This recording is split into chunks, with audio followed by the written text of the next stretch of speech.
সকলকে আমার আন্তরিক সালাম দিয়ে শুরু করব। আজকে আমাদের এই মঞ্চে উপবিষ্ট আছেন শহীদ পরিবার এবং আহত যোদ্ধারা, যারা জুলাই অভ্যুত্থানে নিজেদের সর্বোচ্চটুকু ত্যাগ করে আজকের এই দিনটি আমাদের সামনে উপহার দিয়েছেন।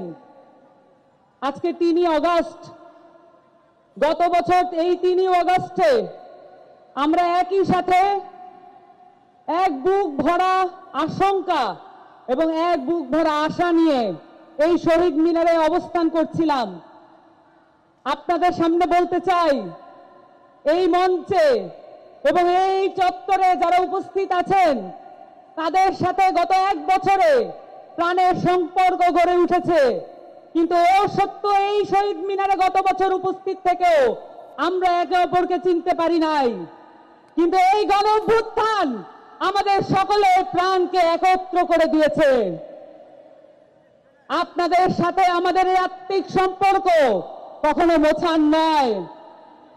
শহীদের আকাঙ্ক্ষা দিয়ে, শহীদ পরিবারের চাওয়া দিয়ে একটি রাজনৈতিক দল হিসেবে এনসিপি গড়ে উঠছে।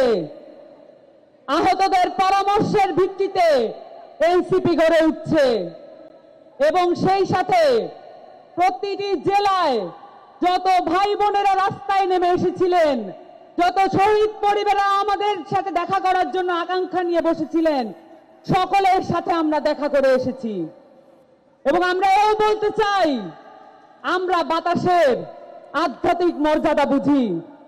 প্রতিটি জেলার বাতাস আমাদের গায়ে লেগেছে, প্রতিটি জেলার অভ্যুত্থানের বাতাস গায়ে নিয়ে আজকে আমাদের সামনে আমরা উপস্থিত হয়েছি এবং প্রতিটি জেলার আকাঙ্ক্ষা নিয়ে আপনাদের সামনে আমরা উপস্থিত হয়েছি। এই আকাঙ্ক্ষার ভিত্তিতে এনসিপি গড়ে উঠছে এবং এই আকাঙ্ক্ষার ভিত্তিতে আমাদের আপনাদেরকে আজকে আমি 2টো বিষয় নিয়ে কথা বলতে চাই। আপনারা জানেন, এই গণ অভ্যুত্থান তৈরি হয়েছিল বাংলাদেশের শিক্ষা ব্যবস্থা এবং সেটার থেকে তৈরি হওয়া ধ্বংসপ্রাপ্ত একটা চাকরি ব্যবস্থান কেন্দ্র করে। বাংলাদেশের যতগুলো লড়াই সংগ্রাম আছে সবকিছু কর্মসংস্থানের ভিত্তিতে হয়েছে এবং শিক্ষা স্বাস্থ্য নিয়ে হয়েছে। এই জায়গাগুলোতে যদি আমরা মনোযোগ দিতে না পারি তাহলে আবার বাংলাদেশে গণ অভ্যুত্থান এবং বিপ্লব সংগঠিত হবে। আপনাদের সামনে আজকে একটি যুদ্ধের প্রস্তুতির ডাক নিয়ে আমরা এসেছি। শিক্ষা এবং স্বাস্থ্য, সেই সাথে আমাদের সংস্কৃতিকে অবহেলা করার কোনো সুযোগ নাই। আপনারা জানেন, ফ্যাসিস্ট দলটি বাংলাদেশের শিক্ষা এবং বাংলাদেশের সংস্কৃতিকে ধ্বংসপ্রাপ্ত করার জন্য বাংলাদেশের প্রত্যেকটা রাষ্ট্রীয় প্রতিষ্ঠানকে ব্যবহৃত করেছে।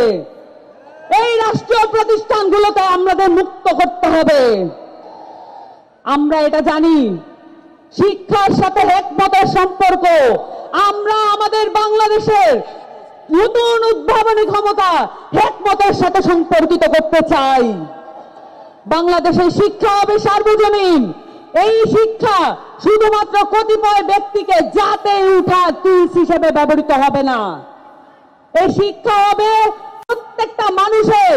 ওই পথশিশুর বাবা, যে পথশিশু এই অভ্যুত্থানে নিজের প্রাণ দিয়ে দিয়েছে। আমরা সকলের জন্য সার্বজনীন শিক্ষা ব্যবস্থা আনবো, এই প্রতিজ্ঞা আপনাদের সামনে করছি।